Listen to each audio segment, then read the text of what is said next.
back to this. I'll do one of these examples. I don't want to start 3D stuff yet. Let's start 3D stuff next week. Right? Let's start 3D stuff next week. So let's do another example. Let's do this one right here. All right. Let's just do, as an example, let's just go through this one.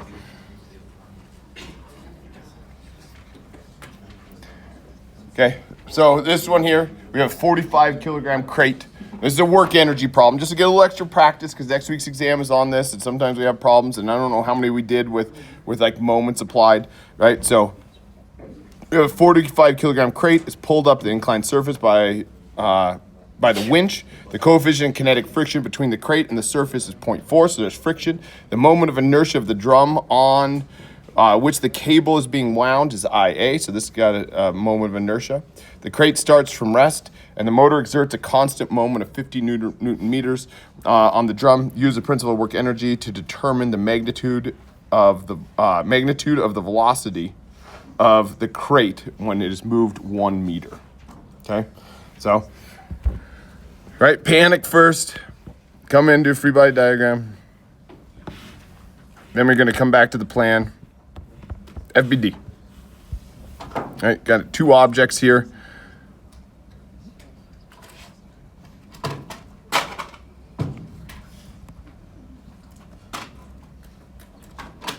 All right, there's my crate.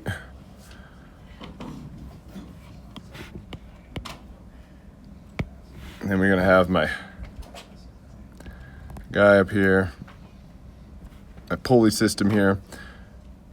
And we've got an interior radius there. I'm pulling on this. So I got forces acting on these things. We've got normal force acting like that. We've got friction force acting like this. We have a tension force from that cable going to that middle drum. I need to adjust that for the middle drum. All right, so we got normal force, friction force, tension force, and then mass times gravity. All right, we got the same tension force pulling back this way. Pulling the rod like that. We've got reactions. We got mg here. I've got a reaction. All right, something's got to hold that in place. AX. AY. And I have an applied moment. Put legs on it to know that that's an applied moment.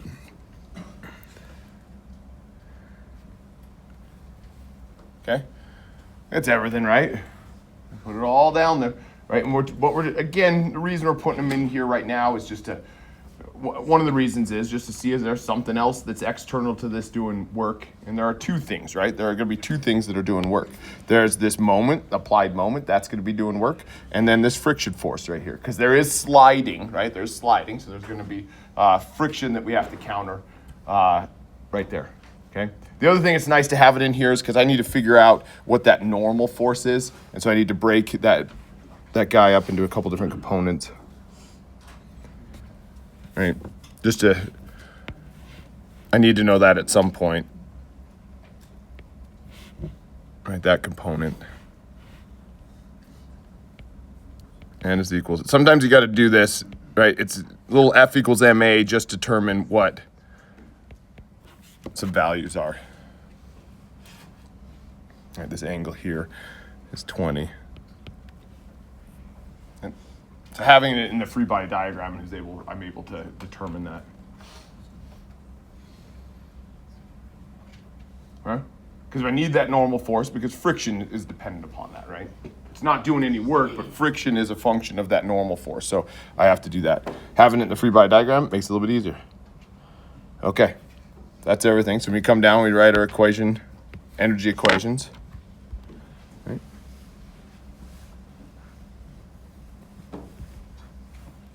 Energy equations.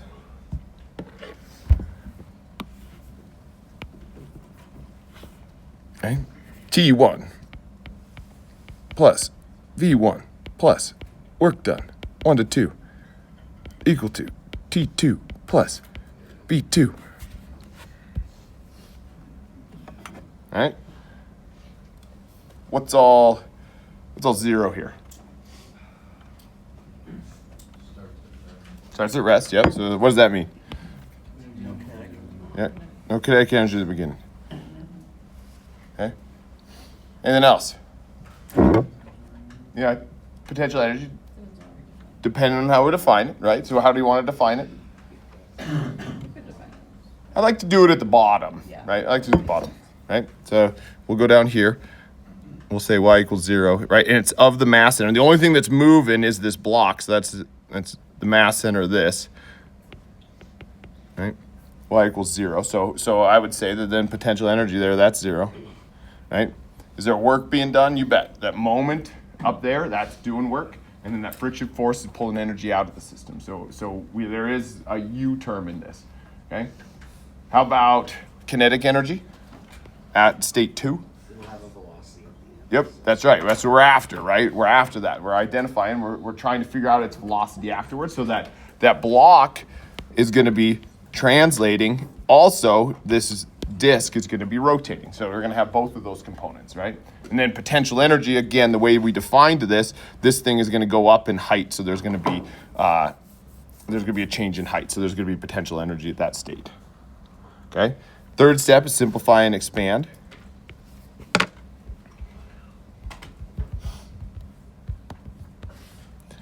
Okay, I will say I really want to stress following this process, right?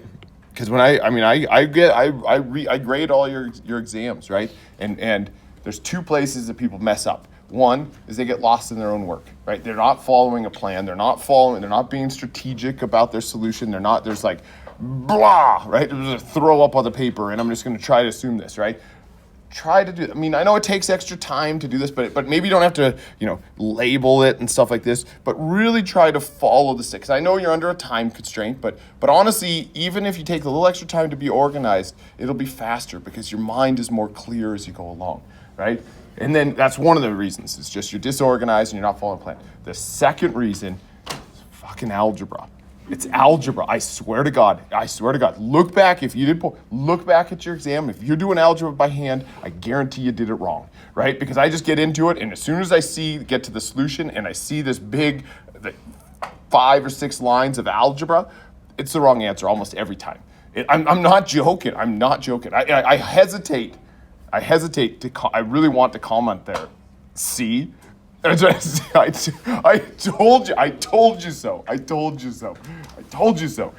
Learn how to do the algebra. You're wasting so much time on not knowing how to do the algebra, right?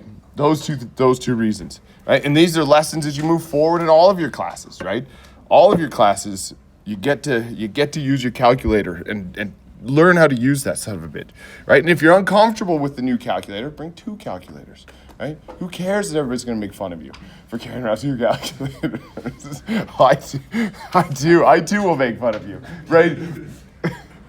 So a couple years ago, we were doing an exam, and somebody forgot a calculator. And so I was like, oh, does anybody have an extra calculator? And then one of the kids was like, I got an extra calculator. And I'm like, nerd. I was the first to rip into it for carrying 2 calculators. But I mean, come on. But again, we're just gonna be accepting. Oh, you got 2 calculators? I do have 2. Yeah. Not anymore, because I went out. I haven't got it back. Okay. There you go, see, nerds, but that's okay. That's the point, is just be okay with that. You're a nerd now. It happened. You're an engineer and you're a nerd. Just let it go. Just let it go. Just let it wash over you. Okay? Simplify and expand. So work being done, right? Work being done. We're going to have that moment is doing work, and it's acting over a distance theta. Right, m times theta is how we do work. We got to figure out what theta is in a minute, but that's going to come from kinematics. But moment times theta is the work that this external moment is doing. Okay, and then we have the friction. Right, is that friction going to be positive or negative where we have it? Always negative. It always resists motion, right? And we have it on the left-hand side of the equation because we're talking about the work being done between 1 or 2. We put it over on the left-hand side. If your work ended up on the right-hand side, it would be a positive, right? But when it's on the left-hand side, it's a negative, right? And so that's going to be the friction force times 1, right? The problem statement says that it's going to be, we're pulling it up 1 meter, right? After it's moved 1 meter. So that's just 1. All right, so that's the work being done from state 1 to state 2. Right, starting at rest, that's what's going to happen. All right, so then we're going to have a 1/2 minus 1/2 m. And these things labeled. I didn't label these things. I label these things.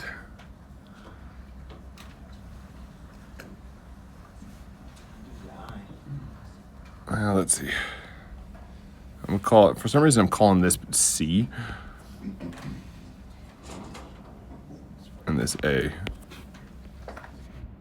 Crate, maybe I called it a C for a crate. Oh, I messed this stuff up. Cardboard, that you said.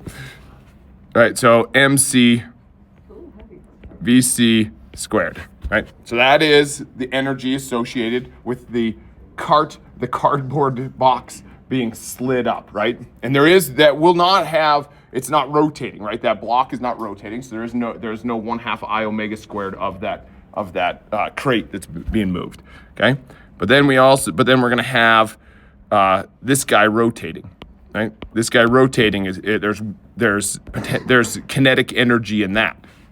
Right, so that's going to be 1/2 IA omega squared, right? And there is no translation of that wheel. It's in a fixed location, so it just has rotational energy, rotational kinetic energy. So 1/2 MC VC squared plus 1/2 IA omega squared, okay?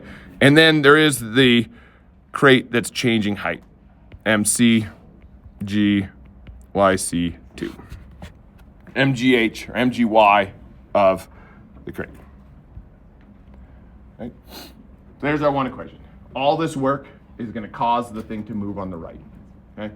There's no, if I attached a spring to this, I could attach a spring to this.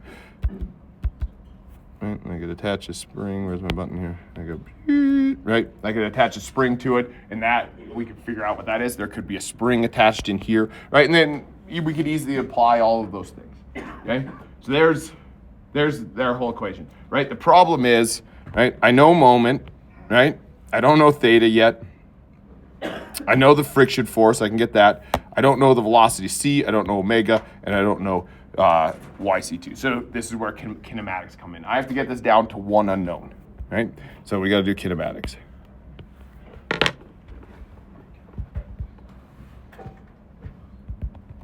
Okay. I will stress too, back to my sticking with the plan.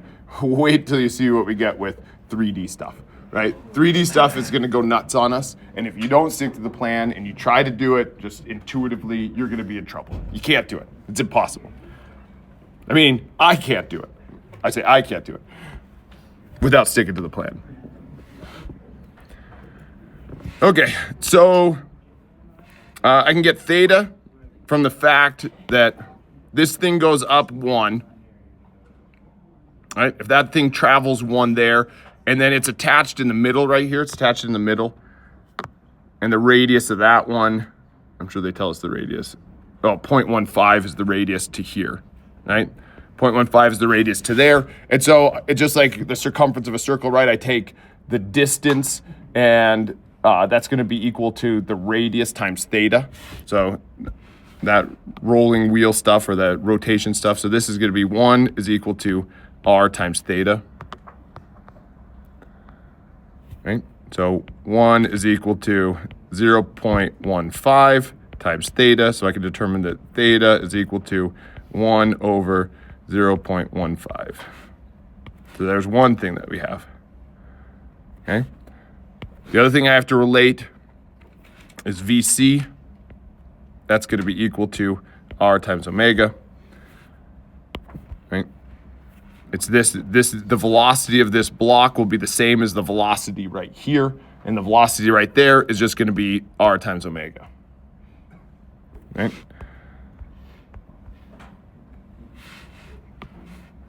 And so we get VC is equal to 0.15 times omega. And then last, I have to figure out why C2, right? And that's going to be just some trig based off of this triangle. It's going to go up 1. Can I do a certain triangle there? Uh-oh.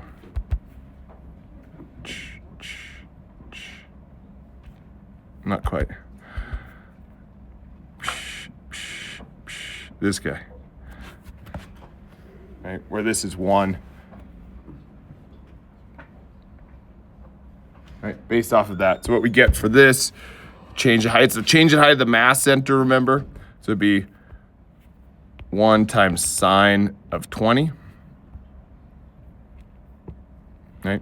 And then the last thing, the friction force is equal to the normal force times mu k, which is equal to mg cosine 20. We determined that. That's normal force times 0.4.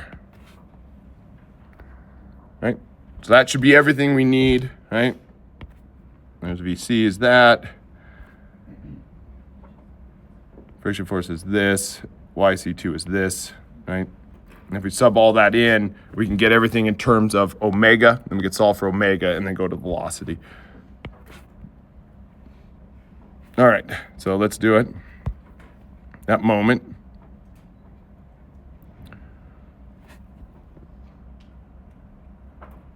Yep. So 50 times 1 over 0.15 minus 45 times 9.81, that's mg, times cosine of 20 times 0.4 times distance 1 is equal to 1/2 times 45, that's the mg, times 0.15 omega, that's VC squared, plus 1/2 times 4 times omega squared. I'm running out of room. But am I? Because I got this. I gotta move it over to the left. All right, almost there. Plus 45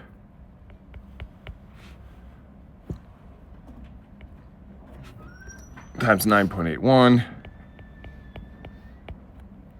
times sine of 20, mgh.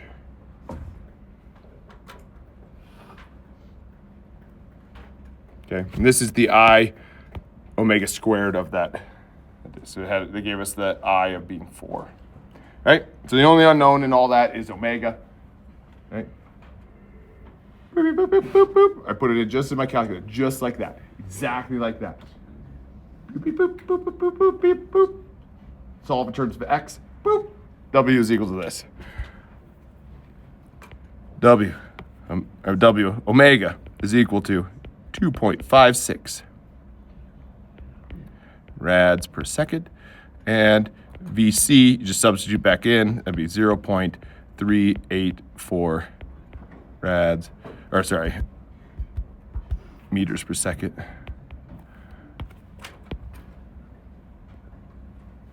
And the hard part of solving this problem should be coming up with this, not doing the math, not doing the maths.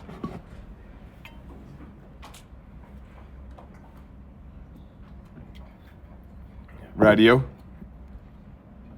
Any questions about that one? Okay. Let's talk about the other one at least. But I don't want to do it. We have 6 minutes left. All right. So this guy right here, massless bars of A, B, and BC are 5 kilo, 3 kilos respectively. If the system is released from rest in the position shown, what are the angular velocities of the bars at the instant before joint B hits the floor? Right. So it's going from a state there. then this thing's going to come down to here, right? And then it's going to come across like this, right? So if you look at that one and you're doing this work energy, right? I don't think it's frictionless. I think it is frictionless rather, sorry. Right? So you come in, you do your free body diagrams and stuff, but it's just going to be T1 plus V1 plus work being done from 1 to 2 is equal to T2 plus V2, right? And that's that. The thing's starting out at rest, so that guy's nothing, right? Is there potential energy at the beginning? Yes, because I like to define my potential energy as being 0 at the bottom. Is there work being done in this system? No, there's no work being done because there's no external moments or external forces unless there was friction over there, but that'd make the problem really hard to do because the normal force would change as the thing was dropping and it would be a pain in the ass. But then kinetic energy down at the bottom, we're after that, and the potential energy down at the bottom, we're going to set it up so that's nothing. So it literally just goes from potential energy into kinetic energy, right? This is what this one's doing. Now, where things get interesting, right? MGH should be fine, right? It's going from here to here, for that's bar 1, and then bar 2 would be going from here down to here. So that one's easy. So this would be easy to get. What it ends up being is this thing is going to have a 1/2 IO omega squared in terms of its, when you're figuring out the energy. If there is a fixed point, I could just figure out that the energy with this guy is just, well, let's go do it. Let me write it. I keep saying it over and over. Right, so this would just be mg,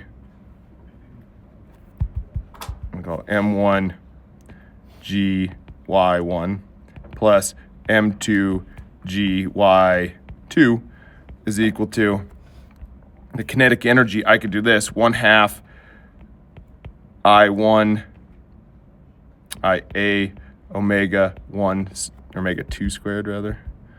I messed up. We'll call this, I should have let it be. I should have let it be. Now I got all sorts of shit going on. This should be, we'll call this AB, and this one BC. AB, YAB1. This would be BC, BC, YBC1. Omega AB squared. So I can do, for the energy of this bar right here, I don't need the translation. And this is the kind of the point I want to make. I don't need the translation and the rotation part if I figure out what my I is about the fixed point, because that is a fixed point. So I can just do this. I can do 1/2 I omega AB squared. This would be 2. Right? I could just do that. It's kind of a little shortcut to be able to do that, right? So that would be the energy associated with this guy rotating down, but then this guy rotating down, it would have a 1/2 MBC VBC squared plus a 1/2 IBC omega BC squared, right? That's it. I mean, that's all of it, because one of them, right, the one on the left, AB, we can get it down to just one term because we're doing the moment of inertia about the fixed point. If I didn't do it about the fixed point, I would have to have 2 terms there. I would have to have the 1/2 I omega squared and the 1/2 MVG squared. The bar on the right, BC, that would have a translation of its mass center, and it would have an omega BC, an energy associated with it rotating. And so where the difficulty with this one comes in is the kinematics, right? I have to relate omega BC, VBC, and omega AB all to each other, right? And then how do you do that, right? Well, you just, because we're looking, this is at state 2, I would have to do that. I have to go take a step from here down to here, and then a step from here over to here. And then by doing that, I would be able to get a relationship between this term, and this term. And then you get it down to just one unknown and you could solve it, right? So it just ends up being the kinematics. But they all follow the same process, right? Free body diagram, energy equation, expand it out, kinematics as required, and solve it. You gotta get down to one variable. And the kinematics would give you the getting it down to one variable. Cool. All right, that's it. Next week, Friday, exam. Yes, sir. Why is there kinetic energy for the translation of BC but not AB? Yeah, that's what I was trying to say. There would be if I used I about the mass center, then it would have both terms. But there's a shortcut that you do. If I do I about a fixed point, then I get to leave out the MVG squared term. Does that make sense? Yeah. Yep. So if I said, because it's a fixed point. Yep. With a fixed point, when the fact that the mass center is moving and rotating, it gets taken up with the parallel axis theorem. The parallel axis theorem would account for the fact that it's rotating back around there. So you only have to do the one term. Yep. If I did the mass center and the mass center, then I'd have to have both terms. Yep. Yeah, mine was the same thing. Yeah. There's no velocity term because it's fixed point. Yes. Yep. And it's a fixed point, and I use the I about the fixed point. Right. So I did right. If I did I about the mass center, need the V, then I'd have to do the I about the mass center plus the 1/2 MVG squared for this guy, and then I would have this guy would have both terms as well. Okay, because right. the velocity at A is not going to move. It's going to. Yep. That's right. easier. Exactly. Yep. Okay. Yep, it's just kind of like a little trick. If you have a fixed point, it just simplifies down. If I do I about A, then it's just IA omega squared. If I did I about the mass center, it would then be 1/2 IG omega AB squared plus 1/2 MVG squared. You'd have to have both terms in there. And then this one, did you do about mass center? Yep, exactly. I left that part out. This IBC would have to be about its mass center because that's not a fixed point and that's not a fixed point. So it would have to be about the mass center. Okay. Yep. Thank you. Yep. Cool. What's up? You see, in my case, the calculus wouldn't help me because I mess up the math even before I get to the kinematics. I like do some weird thing with the Pythagorean theorem. I'm like trying to figure it out, and I forget I got like cosine and sine. I'm like, man, I could use those stuff.